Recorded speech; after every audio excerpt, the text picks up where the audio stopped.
Hello and welcome everyone to the first podcast for 2024.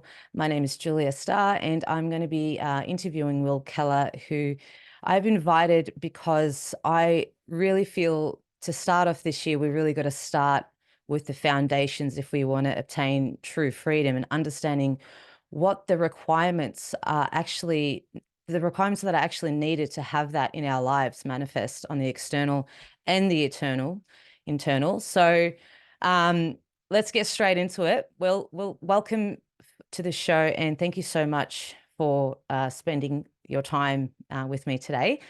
Maybe we'll just get straight into it and just give the viewers a little bit of a background of who you are and the steps that you have took yourself in your own personal life to understand and know natural rights, natural law. hmm Excellent. Julia, thank you. It's a pleasure to be on your show. Looking forward to the convo. Yeah, my name's Will Keller, and I mean, straight up, I'm a man and I'm a blue collar worker. I'm a construction worker. That's kind of my ego identification of who I am in society.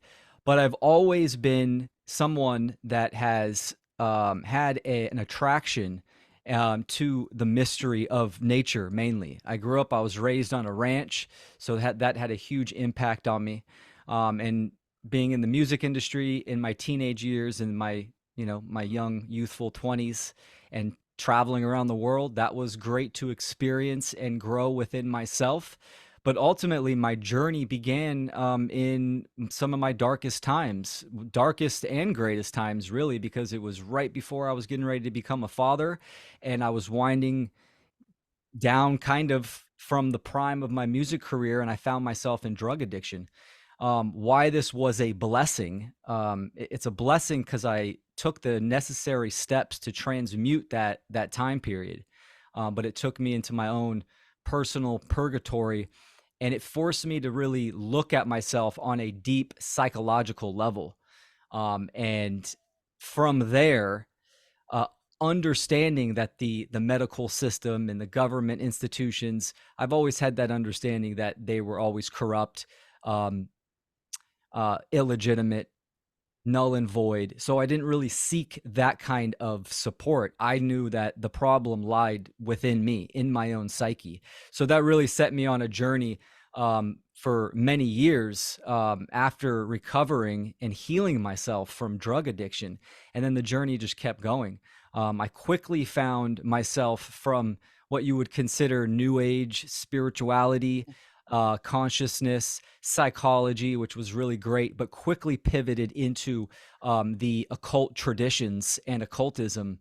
And that's where I found the bulk of the information that I focus on today, and found fantastic minds that have, allowed me to progress deeper into my understanding of the nature of reality, the nature of being, truth, God, all of these big questions, which ultimately, all of those that I just said, that is in a category, and that category is called metaphysics.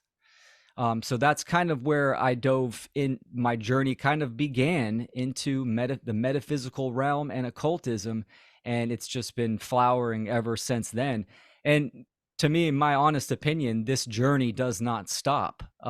Even as a highly evolved species for humanity, we can continue to distill our souls, so to say, and evolve Mm. in consciousness and spirituality.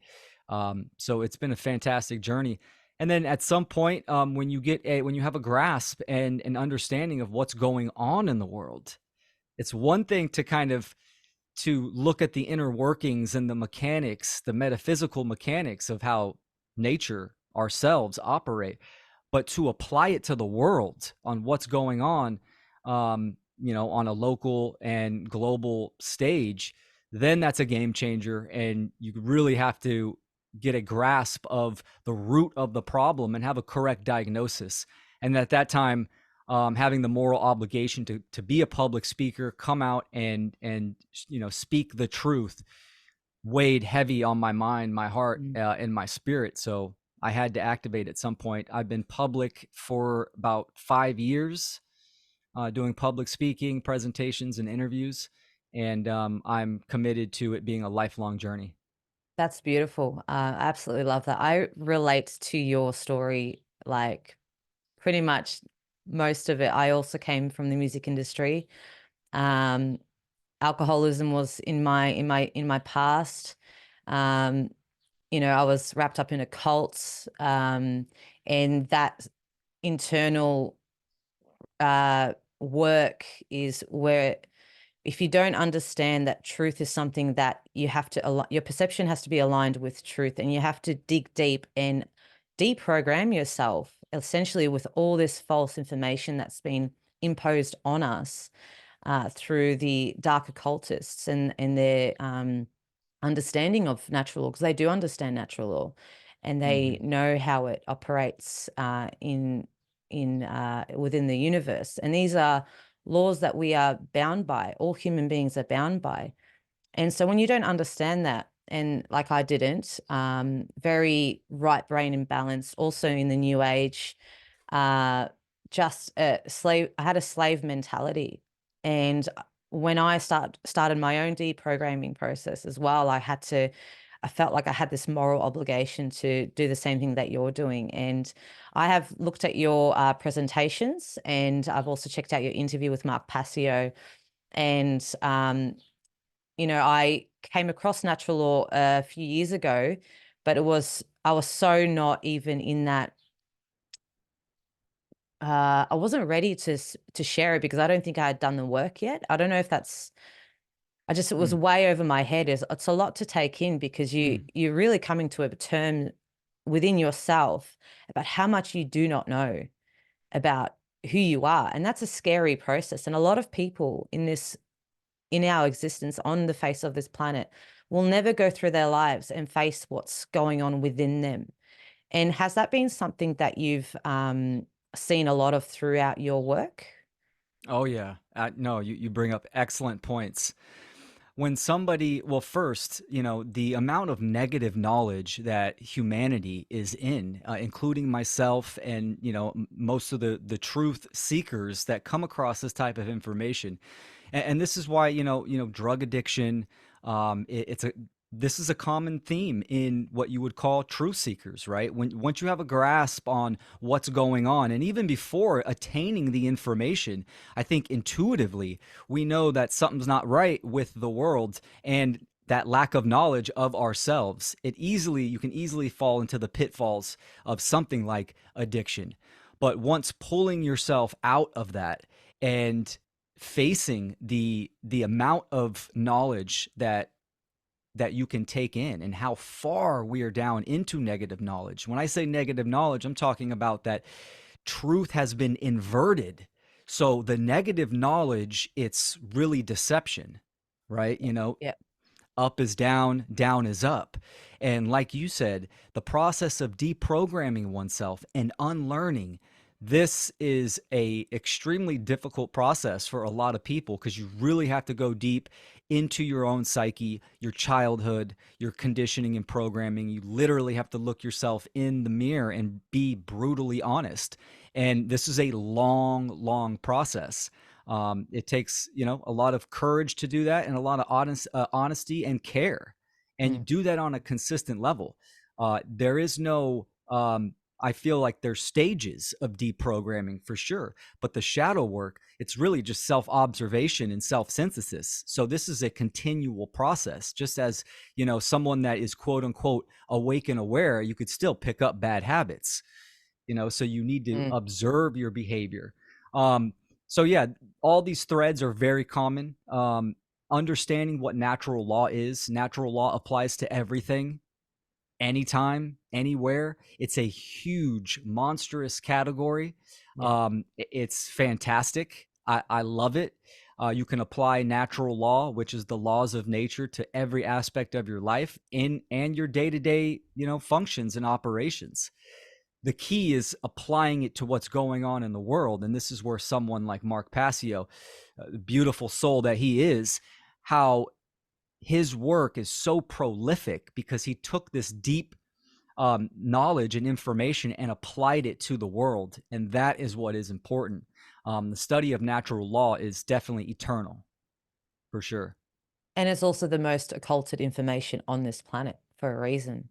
Because if everyone Absolutely. understood these laws, then we wouldn't be in the problem that we are in today, and which is human slavery. And a lot of Definitely. people can't see that we are literally in a slave. Humanity is in slavery, and just because we're not in lockdown anymore, that was just like the overt representation of what already exists there. But it's within the mind. Mhm. It starts with our thoughts, and if people want to see change on the external world that we're living in, you have to start with yourself. Your thoughts have to be in line with your emotions, and therefore your actions as the output of what you're thinking. So it has to be all in line within each other. And something that I have come across as well, which can be a brutal thing for people to um, comprehend, is that natural law doesn't give a shit about how you feel. And that's a That's right. really complex thing for people to. That's like a smashing of the ego. Um, Maybe share a little bit more about that, like because. Yeah, absolutely. I mean, it's same thing when someone uses the term God.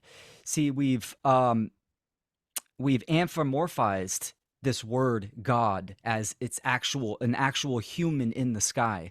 When someone thinks of nature, depending on what side you stand on, it's either nature is just material, it's just dead material, it's not actually alive, right? Or it's also anthropomorphized where it has this human aspect. No one understands that not no one, but the majority of people don't really recognize that the laws of nature are not personal, meaning that they do not care how you feel whatsoever. If you are going to jump off a cliff, the law of gravitation is not going to care and say, oh, this is a young child, I'm not going to make her fall down to the ground. So the laws of nature work perfectly at all times. It's almost like it's a mechanism, and that's ultimately what it is. It's the boundary conditions and the governing dynamics of reality. This is what keeps order in the universe, right? I mean, true chaos would be static. That's what it would be. But this is God, nature. This is the ordering dynamics of the universe. It's the animating principle and the governing the boundary conditions, right? Mhm, That's God, nature. That's what it is.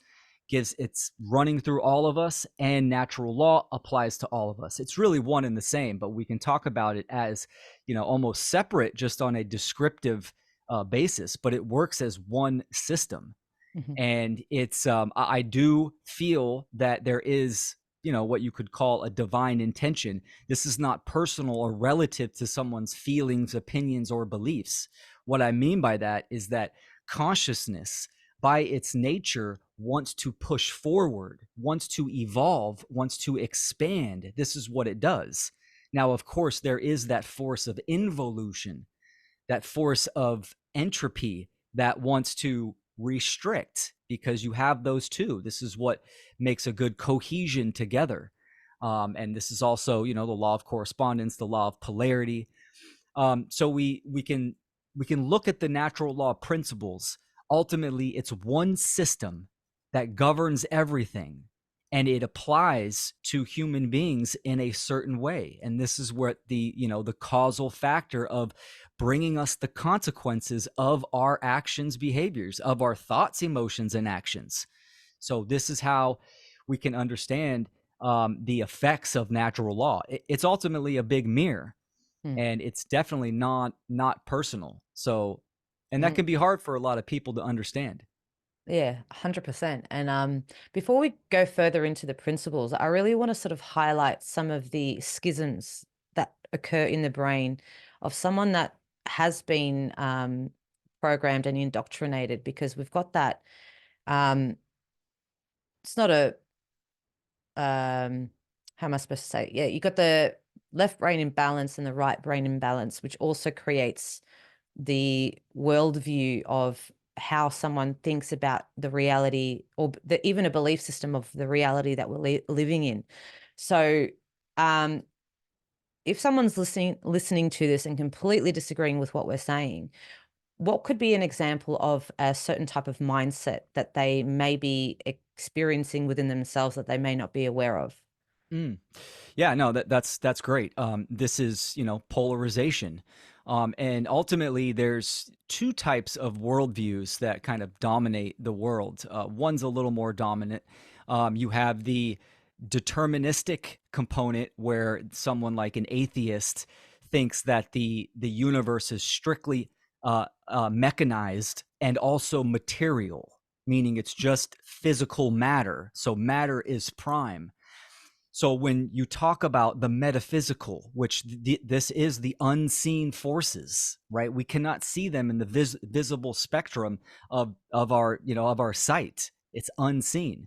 Mm. So, but then you ask them, well, you can't see wind, right? You can't see love. You can't see pride. You can't see any of these types of emotions or invisible forces, right? And they'll agree that those exist, right? Because what do? How do you prove to an atheist or a materialist, right, that love exists? And they'll say, oh, it's just, it's chemicals in the brain and in the body, and it makes you feel good.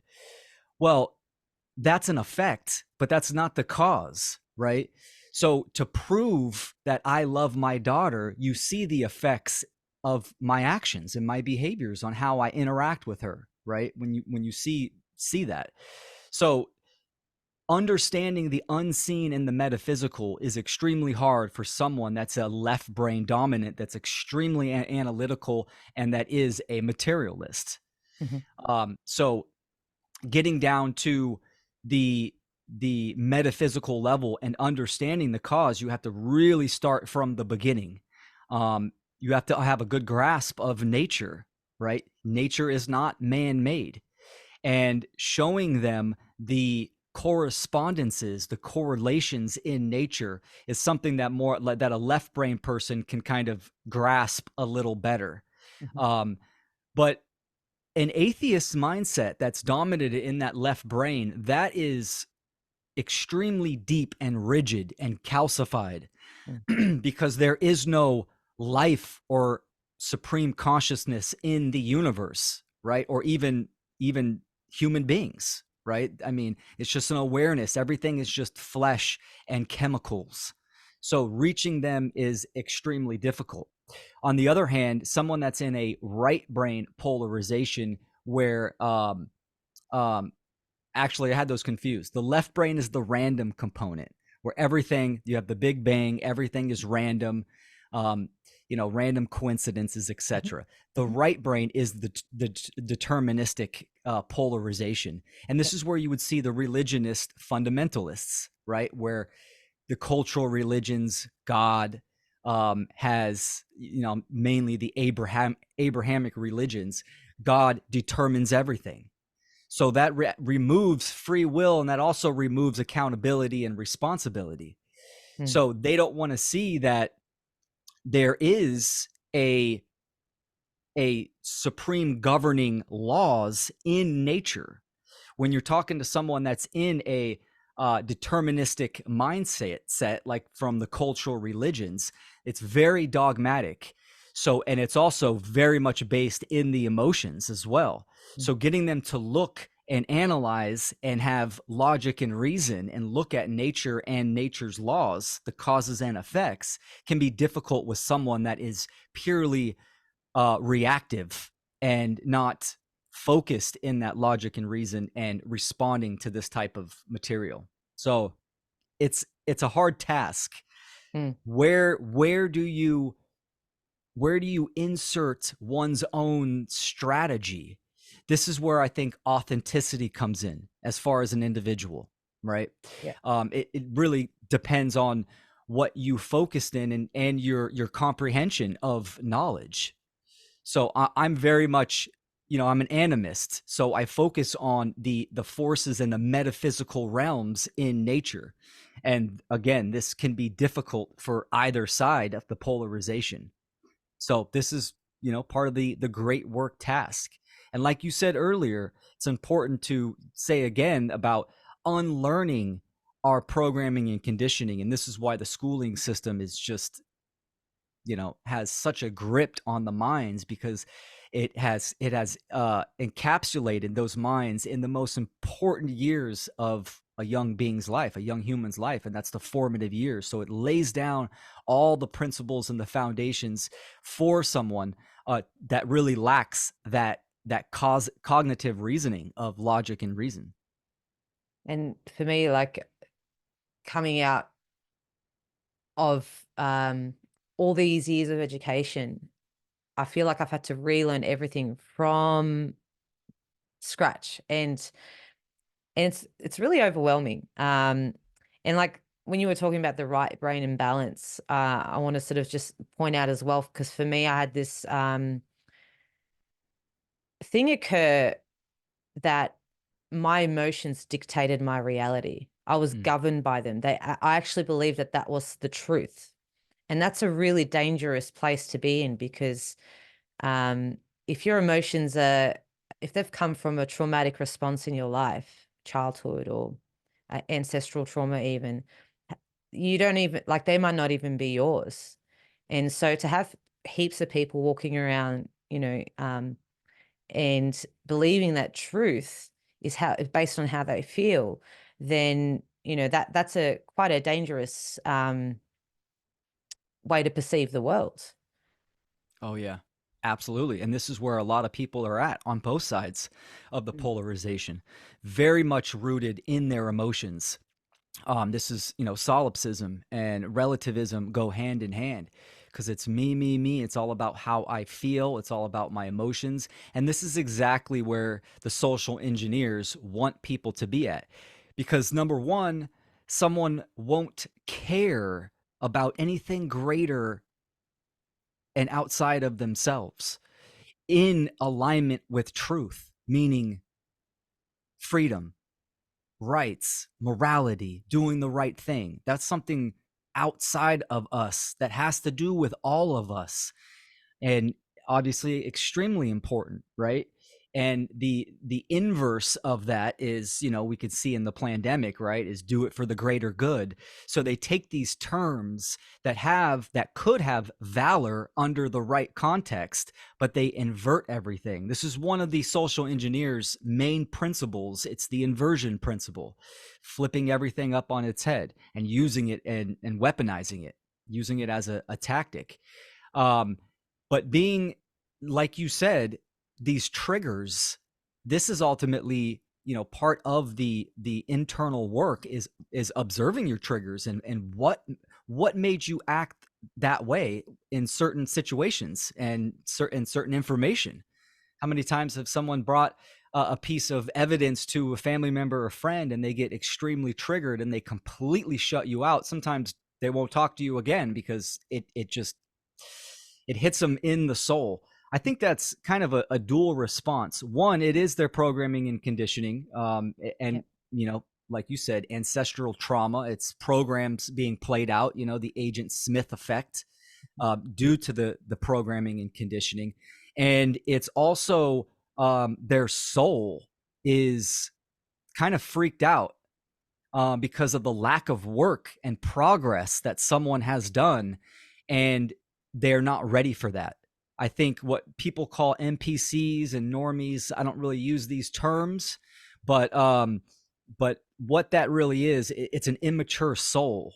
It's child. It's a young child that doesn't know what is going on the soul level.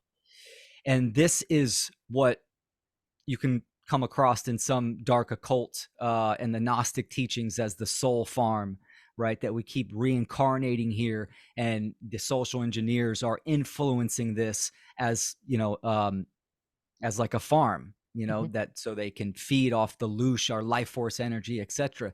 There is some truth to that. I mean, if we're not learning the lessons, we will come back to school. the universe, the university. We're going to keep incarnating here.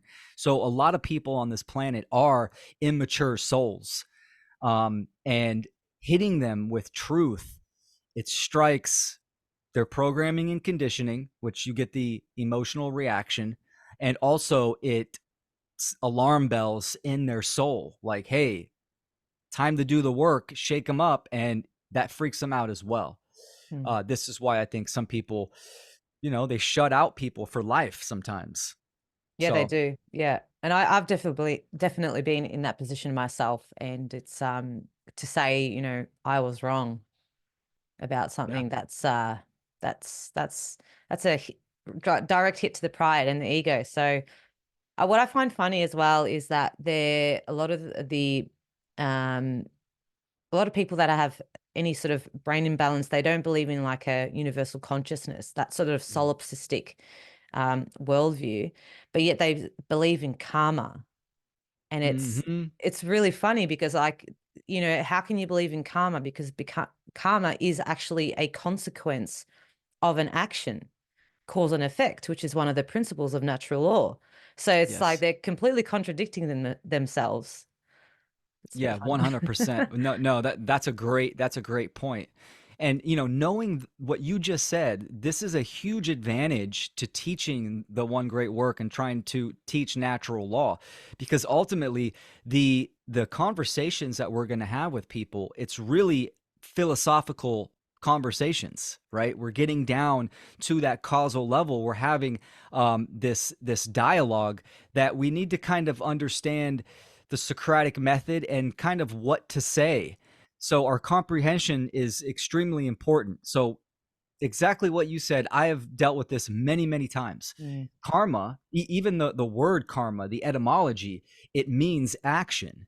And this is exactly what this reality is. This is the schoolyard, and this is how we learn. It's because the governing laws, cause and effect, is one of the principles.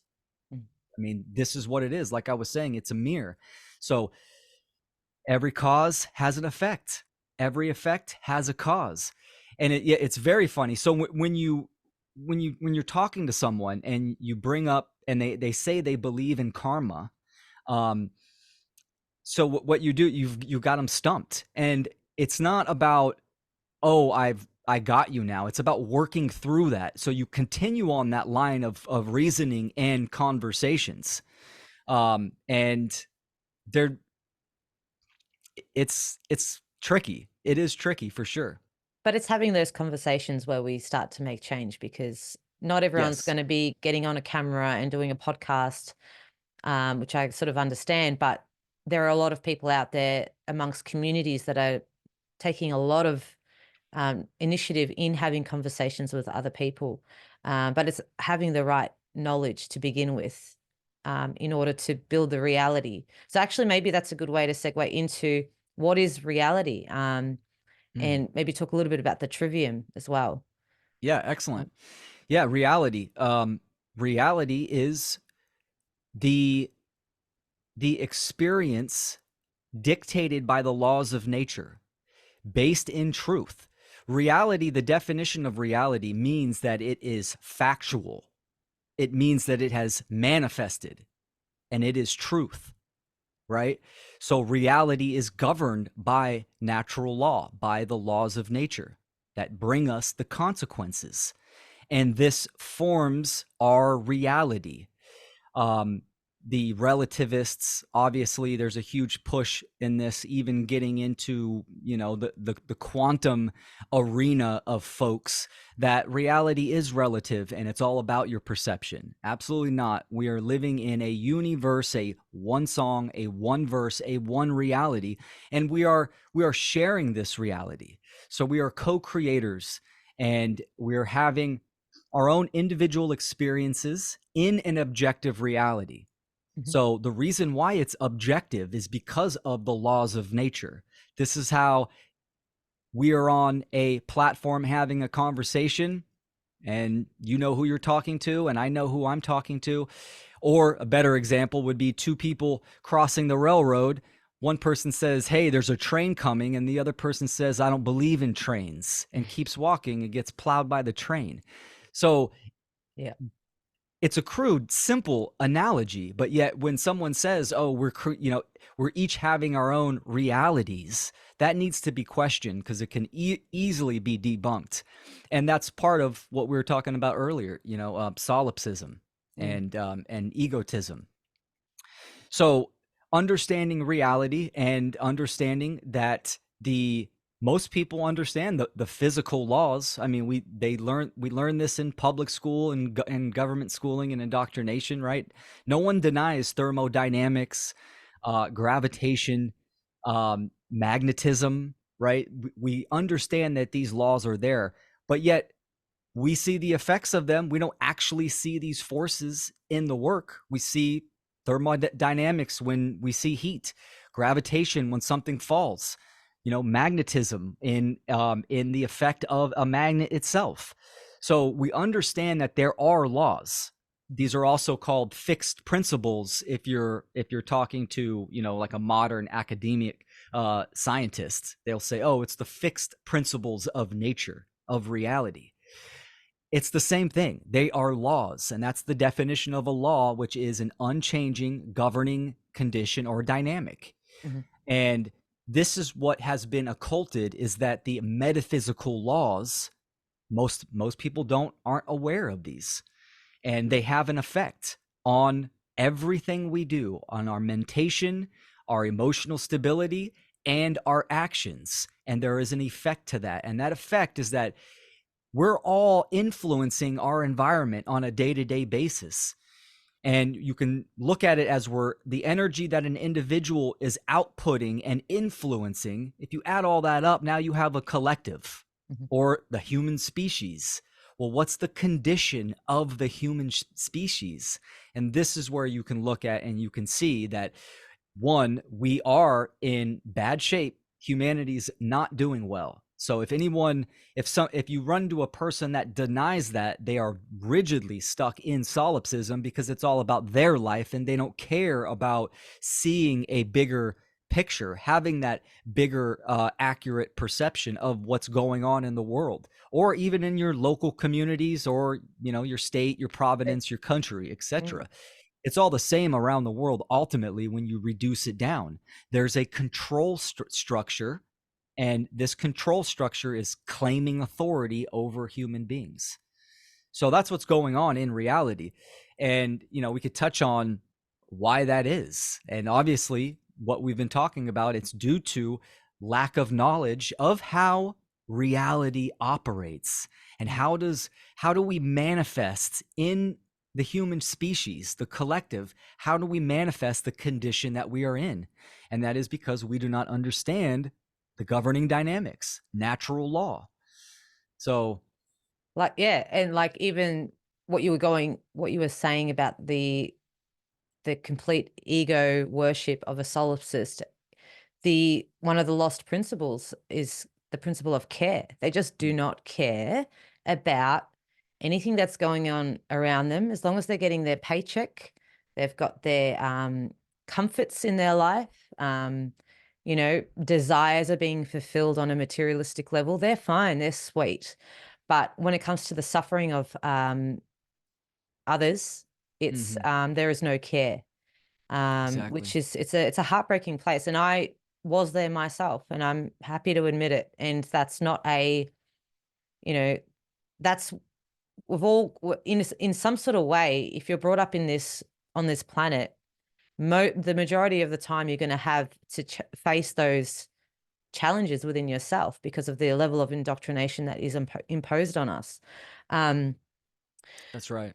Yeah. So how many principles are there in natural law? Just So there's 7 principles, and there's you can look at it as a representation has been, the seed of life. Now, natural law principles, I mean, what we're talking about when I'm talking about 7, I'm talking about the occulted metaphysical principles. And again, these are descriptions and labels that human beings throughout thousands and thousands of years have came to understand. That this doesn't mean that there aren't more laws. I mean, there's many, many more laws than 7, but the ones that we're talking about right now are the metaphysical, occulted principles of natural law. So we can run down there, and there's an all-encompassing principle, which is care, which is what I like to coin the divine intention, the divine will, which kind of encapsulates all of them. It's a representation of evolution and force, life force, the animating principle, which I myself call creation, the creator, this animating force that's in everything, and we can activate that within ourselves. You can call it willpower, you can call it care, but that's ultimately what it is. So you have do you want to go down the 7 Let's do and it. touch on these? Okay, Yeah, cool. yeah. We got time. So A bit of time, yeah. yeah, these are also known as the Hermetic principles, and this hermetic being hermetically sealed. And this is very much, I would say it's trending nowadays, especially getting into the alchemy, the alchemical circles, which are kind of bleeding into the new age realms and stuff, which is good. This information needs to be out there, and people need to dive into this and learn these principles for sure. Number 1, the supreme principle is mentalism, meaning that the all is mind, the universe is mental. So we are living in the mind of God, right? We are a fractal of creation. And just like the holographic universe and us being holographic consciousness, you take one piece of the hologram and you have the whole image, the whole hologram in one little piece. So this is, the good old saying, made in 𝐻𝐢𝐥𝐥, right? So this is what mentalism is. And for the individual, what that means is that our thoughts are prime, meaning before you do anything, before emotions and actions, you have the thought first. Whether that be, I want to create a podcast, the thought came first. Doesn't matter if it's conscious or unconscious, right? Part of the automatic mind or the manual mind, the thought is always supreme, always prime. So this is also the key meaning of energy. Thoughts and thinking is energy, mentation. And through that mentation, then we get to manifestation, materialization. So the first principle, mentalism. The second principle is the principle of correspondence, somewhat popular now. As above, so below. As below, so above. But don't forget, as within, so without. A lot of people leave that line out. So what that means is that your internal state is a reflection, your external condition is a reflection of your internal environment, your internal ecology. So we can look at the world and we can see the condition of the world, that we are enslaved and through control, duress, and violence. And that gives us insight to the average person, what their internal environment is like, their mind, their psychology, their emotional stability, correspondence. This is also holographic universe as well. And then we have the principle of vibration, which nothing rests. There is constant change. Everything vibrates, which this ultimately is an attribute of the principle. The principle is mind, of course, and then mentation, and then you have vibration, which is movement. Everything vibrates. And then we have the principle of polarity. So everything is perceived duality. Perceived duality, meaning living in this reality that we are all sharing, and it's materialized. There are poles, so there is polarity. You have hot, cold, light, dark, And there's at no point in time can you say, okay, now we're at dark or now we're at cold, right? It bleeds all together. So it's all just a gradient of frequency. But the reason why I say perceived duality is because ultimately when you reduce it down, it is one thing. If you have a quarter, you have heads and tails. Those are opposite poles. Those are polarity. But yet the quarter itself is a silver coin, and the silver is on both sides. So if that resonates with someone, that's what perceived duality is all about. And how we can apply that to the human condition is that although we're all individual human beings having our own experience in that shared reality, we are all of one species, one great spirit, one life force. The human beings, animals, plants, minerals, the earth itself. So we are all one. So that's what perceived duality is all about. The next principle is the principle of rhythm, and everything flows out and in. Nature is cyclical. There's cycles in nature. We can see this very easy to observe in the seasons. Day and night, sunrise, sunset, awake, asleep, life, death. These are cycles. And just as you're feeling good and you're on your path and everything is working out great, at some point you're going to run into obstacles that you will need to pivot and adapt to. This is the principle of rhythm. So it's good to understand that, because I mean, you can see this in a lot of the psyops and dialectics.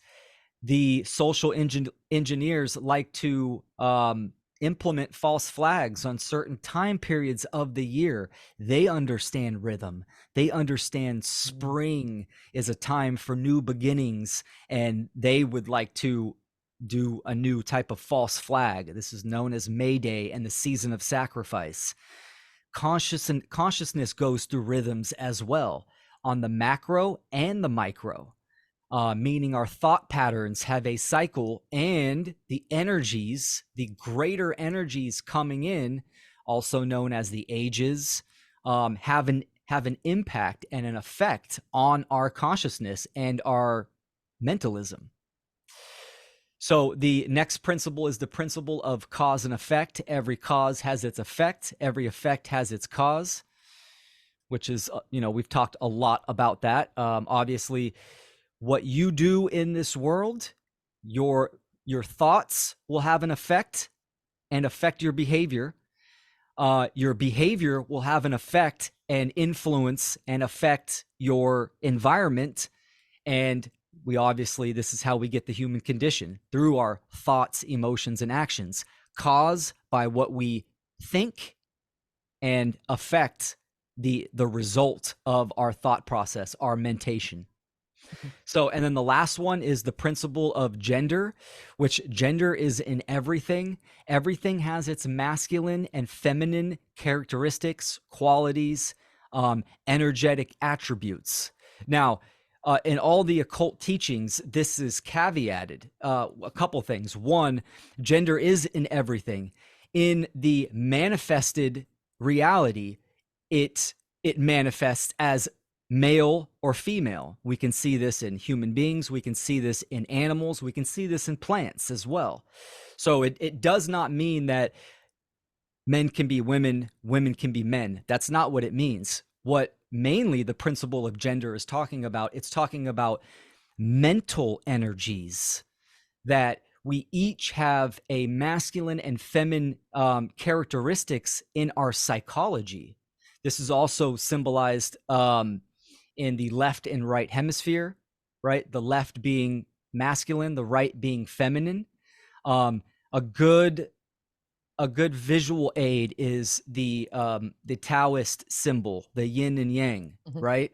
So you have the black and the white, represents masculine and feminine. But then on each side, you have the opposite color as the little dot on each side, right? So the white has a little dot of black and the black has a little dot of white. that is the representation of mental gender. So the yin has a little bit of yang in it, and the yang has a little bit of yin in it. So this is very important to understand, especially when you apply it to, it's really a subset of polarity, polarization. Understanding that a man can be polarized and be in an imbalance into his more feminine attributes and qualities, which will take him out of his natural rhythm of his vessel and his experience, and vice versa with women. So that's what the principle of gender represents. It represents mental energy. Beautiful. Thank you so much for for all of that. That's literally gold. That's so crucial information. And that understanding that on the aggregate, which you mentioned it a little while ago about the quantum shift. I think that's what you said. Is how we will end slavery. Correct. So how can we talk a little bit about the expressions of natural law? Just so how it, like, I guess the positive and negative of an expression, to give just a few examples. Absolutely. So ultimately, the expressions, which is the effect, the energetic effect from the cause, and that cause is, like I was saying, is mentalism. So when you are in alignment with your thoughts, emotions, and actions, this is unity consciousness. So what I mean by that is, as you think, and that is in accordance and alignment with truth and nature and natural law, you will have correct um, uh, frequency, this is what energy is. Emotion is energy in motion. So as I think, so I feel, and then so I act. So understanding that we are enslaved and I need to take action to contribute to the ending of human slavery.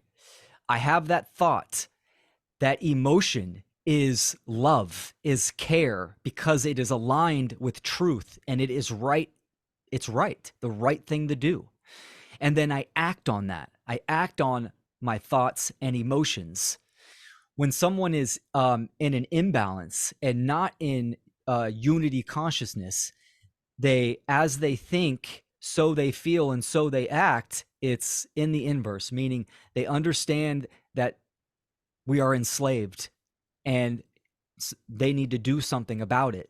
And they feel afraid because of their programming and conditioning. It's not just one thought like, okay, I need to act. There's other thoughts that accompany it, right? It's like, okay, I need to do something about it. Oh, well, I'm scared to be on camera. I don't know what to do. I don't want to put myself out there. So these are all thoughts that we have. So now, due to that imbalance, your emotions are going to be not in alignment.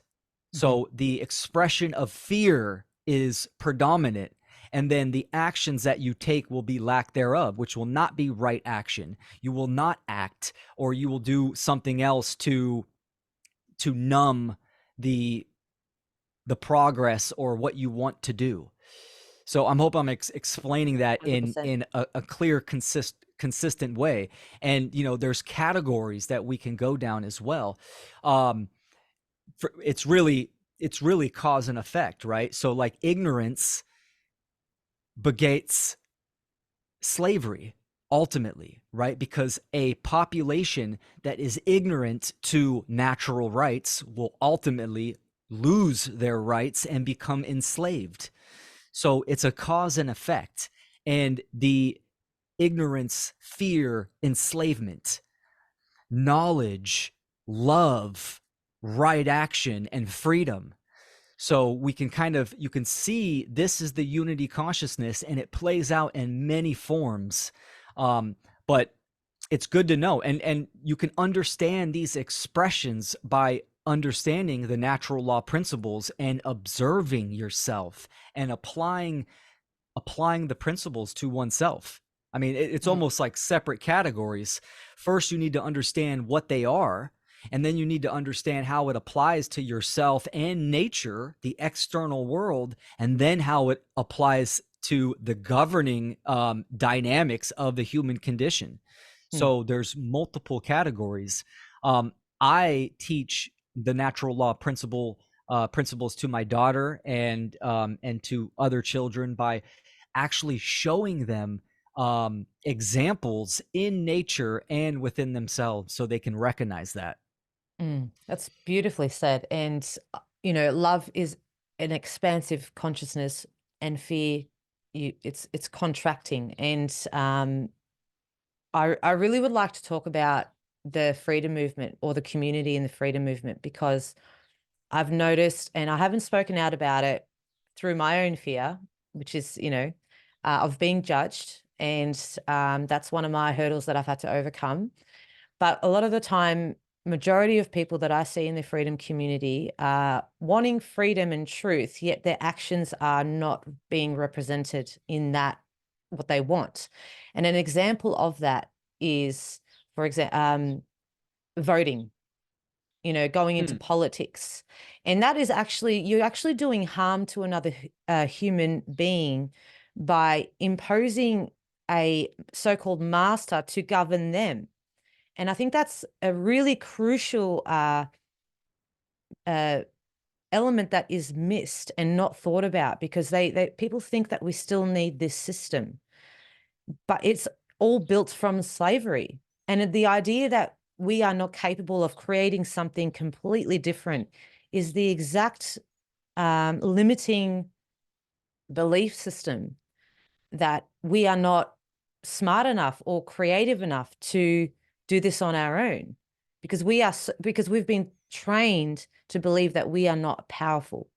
Um, Yes. yeah, so let's talk a little bit about that, because I think that's a really important thing that, Very, yeah.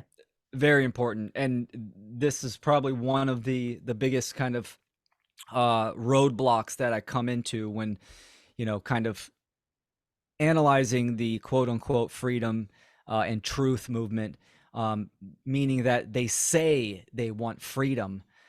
They say all these great things, but yet their refusal to truly look into knowledge, it's incredible, the refusal that people are they put up against. Mhm. And it's mainly because, like we were talking about, the expressions, it comes from the internal, meaning that they have not done that work. They're not truly open-minded, and they refuse knowledge, they refuse correct information and correct knowledge, and that keeps them in that fear-based consciousness, because they think that cryptocurrency is going to change everything. They cling on to these novelties, or now there's a RFK's on the scene. Oh, well, he's totally different. So these programs, especially when it comes to voting or finding a leader that is going to save them, this is obviously a deeply rooted, through ancestral and epigenetics trauma from the Abrahamic religions. This is a religion mindset. Look, it's the savior complex, looking for someone to kind of come and save us.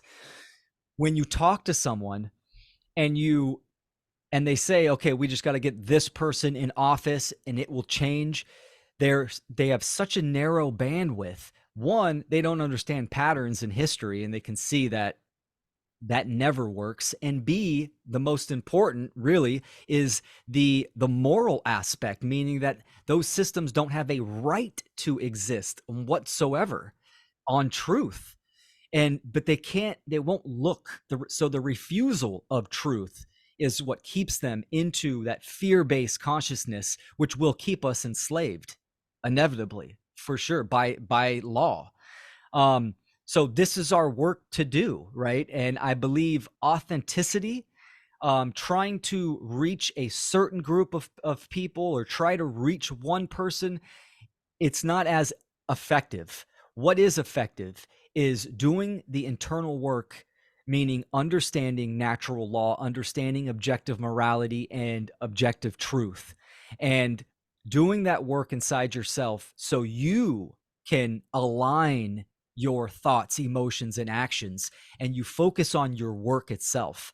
Mm. How do we get out a message? We get out a message through tools, just how every human being in existence, whenever we wanted to solve a problem, we used the mind and we used logic, and we came up with technology, which is technology. So it's either, a fork, a hammer, a gun for self-defense, or computer or a microphone to express ourselves and get a message out there. I very much align myself with what Mark Passio talks about, is that going public and understanding the technology, why we still have it, why we still have access to it. This is how we are going to get the message of right action and morality and true freedom to the world, to as many people as possible. Like we were talking about, we need a quantum shift, meaning we need 51%. We need, and that, saying that right then and there, a lot of people will just shut this off and go, oh my gosh, that's impossible. Maybe. Mm. Will it and can it are two different things. That applies to, the all-encompassing principle of care and willpower. Can we do the work and free ourselves from external slavery? Absolutely.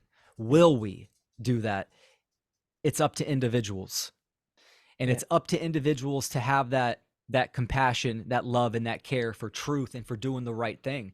So even, and back to authenticity, what I mean ultimately by that is, when you are in unity consciousness and you know yourself and you are working on yourself to be a better person, and you're trying to hone your craft, meaning for you, it's your podcast. For me, it's my podcast and my presentations. Getting better at that, discovering more attributes and methodologies to express this message to the public is what I'm focused on. Doing large public speaking events and broadcasting that to as many people as possible. This is what I'm focused on. And that energy that I'm putting out into the ethers, same with you, is going to have an effect on its environment. And people that are ready, that are resonating to a similar frequency, will find you, and they will become attracted to your information. They will check it out, and that will inspire them to take action themselves. That's the way to do it, because we're in an authentic place, versus focusing on small groups of people and trying to, ultimately force them to look at information or change their ways. It's not going to happen. You can't force anyone to do anything, especially when it comes to the internal process. But what we can do, we can inspire them. And inspiration, it's interesting. This is a divine feminine aspect, because it speaks to the heart. And just as, logic and reason, speaks to the mind itself, to the hemispheres of the brain, the heart space has its own intelligence. And this is the genitive principle, which ultimately where the care sprouts from and the fire burst out, and that gives you actions and motivation. This is what inspiration does. This is why music puts us in a certain mood or gets us pumped up for the gym, or we want to do, certain activities.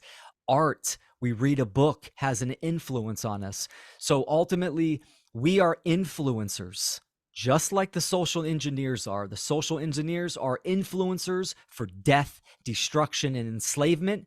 We are influencers for freedom, morality, and truth. And we can do that by doing the one great work, right? Making art and inspiring people to do their own work. That's so beautifully said. And, this is going out to people that are not speaking out. And this is also going out to people that want to, if you have been inspired, um, a trap that people can fall into is like, oh, well, she's already talking about that and he's Mm. already talking about that, so I won't do it. I'll do my own thing. Like, this knowledge is there's no new information under the sun. This is knowledge that everyone needs to understand and know. It's a knowing. It's not a belief system. It's a knowing.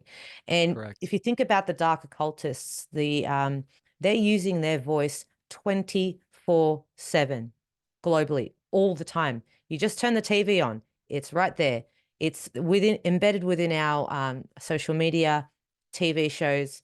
I'm not saying that there's always some truths there, because otherwise people wouldn't believe it, but they're using their voice all the time. So for you who's listening that is not using your voice, just have a think about that. You can Mm. contribute. You've got a phone, everyone's got a phone these days. Start making videos, learn this information and put it out there. Because like you said, people will be drawn and will listen, but it takes work. It's that shadow work, that new age sort of deception where people have been taught that don't look at the evil because it's going to hurt you or something. If you don't look at evil, it manifests and it grows within your life. Absolutely. Yeah, Natural so law expression. yeah. Natural law expression. Exactly. Ignorance, free, um, ignorance, fear, and slavery. How it's going to manifest 100%. I want to say something because you touched on some really good points. Um, Sometimes when someone, taking in someone like Mark Passio, which, sets the bar extremely high, we need to understand that natural law, this is a science of morality. This is a science of being. It's a science of freedom and evolution, actual science. This information has been with us since the beginning of time. Human beings have understood this information at certain levels, and it has been weaponized. So the information differential has created a power differential, meaning Mhm. that because so few people understand this information and activate and apply it, it gives the social engineers control and power. So it's definitely time to take our power back. But someone like Mark Passio sets his creative expression, meaning his work, sets the bar really high. So it's good to understand, look, starting is the hardest part. Breaking that inertia. Once you break that inertia and you gain some momentum, it will get smoother, it'll get easier, and you can really step into the creative essence, because this is what the social engineers do not have. They can manipulate, they can influence, they cannot create. This is why there's always a little bit of truth and a whole bunch of lies and deceptions, because they take what already exists and they flip it on its head, and then they apply all their tactics and output modalities. We are creator beings. This is what we do. So activating that creative essence and standing in right moral action, now you're in alignment with the macro forces of freedom and God, creation, and they will definitely come to your aid. And understanding that doing the right thing is a frequency, and that blue flame is how it's often talked about in the occult traditions. The blue flame never goes out. It can dim in many individuals, but it is eternal, and we can all light our lanterns and flourish through that flame that gives us courage and motivation. But starting is the hardest part. Number one step is, we'll talk about the trivium real quick: grammar, logic, and rhetoric. You need to take in the information and learn the information of natural law, objective morality, objective truth, and what is going on, the human condition. We need to understand this body of information, which is ultimately occultism, and process that information within ourselves, doing that eternal work. And then the last stage is the rhetoric, or the output action, taking action on what you've come to understand. one of the biggest hangups that I've experienced myself, I didn't start for 2 years because I was stuck in the I need to know it better. I need to get more Same. information. I need to be able to explain it at a certain level. I need the tech. I need a really nice camera. I was stuck in that mindset for 2 years. Observe your own triggers and actions, and write down why you are not starting, and really be honest. Do you need the nice camera? No, you don't. You got a phone that's just as good as a $2,000 camera. So activate. That's what I'm saying. Mm. And you were Starting. talking about the trivia method, which is which reminded me of, humans are they're like computers. So if you put in garbage information, you're going to get shitty results. But if you put in the right information, the knowledge, you understand it, and therefore then you get a good result. And Correct. so we have been programmed, and it's just about really finding that what is the garbage and what is the right information, and working through that. 100%. Yeah. 100%. That's the nature of a human being. The nature of a human being is that we are programmable and we are creators. Little c creators, not like I'm God and I'm creating my own reality. Not like that. We can influence reality, but that's the nature of a human being, is that we are programmable. We can be whatever we want. The condition of humanity is something different. So you have the nature, we can be whatever we want depending on thoughts, emotions, and actions.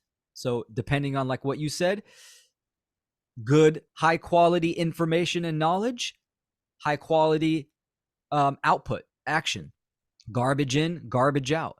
That's the programmable state. The condition of humanity is that we are enslaved externally. First, by educating yourself, you break the chains that have enslaved your mind, heart, and soul. That's where it starts, right? Mental slavery must be transmuted, and that is breaking your programming and conditioning. Once you free your mind, it's up to you to contribute to the ending of human slavery. That's awesome. We're just watching the time and we're sort of hit that hour mark. Is there anything, I think we've covered a fair bit of work content in this interview in this hour, which is awesome, because I was I actually, packed. yeah, I was worried that we wouldn't get through it, but yeah, we have. As far as I can sort of see, is there anything else that you want to sort of add as I guess, a closing statement from yourself, and also where people can find your work as well, which is Yeah, really cool. absolutely. Well, again, thanks for having me on, and thanks to all the viewers. If people want to learn more about this, you can go to my website, 𝐊𝐢𝐼𝐿.com. I got some in-depth presentations. There's going to be some really big in-depth projects coming out soon. So definitely subscribe to my mailing list and get updates on that, and check out my live shows. I'm doing a live show the first and third Wednesday in the US of the month. So it's bi-weekly right now. It will go to weekly here soon. And again, you can see all the updates at 𝐊𝐢𝐼𝐿.com. Also, a good resource for people to check out if you want more information on natural law is going to the One Great Work Network. This is a hub of over 75 content creators, all under the umbrella of objective morality, natural law, and creating true freedom in their own unique creative expression. And you can go through there. There's a 24/7 live player. You can watch live shows and go through those content creators and check out their work. You're going to find someone that you resonate with. Many of the people, they focus on different topics, and that's what's great. I do a lot of conscious parenting. There's several other content creators that do that. There's health. There's fitness. There's deep internal work. There's deeper information on occultism, but it's all ultimately that core message of creating true freedom for humanity and how we do that. So Awesome. again, yeah, thanks for having me on, and thank you to all that viewed and checked this out today. I appreciate you all. Awesome. Well, yeah, what an awesome conversation. I'm just, yeah, it's really And great. thank you um, for doing the great work. So yeah, I love it's it. finally, it's just, I myself also had that few years of like, oh, I don't know enough, or I haven't, anyway. And I was just like, I've just got to bite the bullet. I do know what I'm talking about, as to my best of my capability. And it's just putting it out there because, yeah, that's what I want. I tend to always say to myself, I want the truth, I want freedom, and that needs to manifest itself. So, um, yeah, awesome. So we'll be in touch, I guess, and we'll obviously your presentations, other presentations around conscious parenting, I find extremely valuable as well. Um, and yeah, we'll be in touch, and yeah, we'll just Excellent. do that. Anytime, I'll come back on. I really enjoyed this conversation. Thank you so much, Julia. Awesome, awesome. Thanks.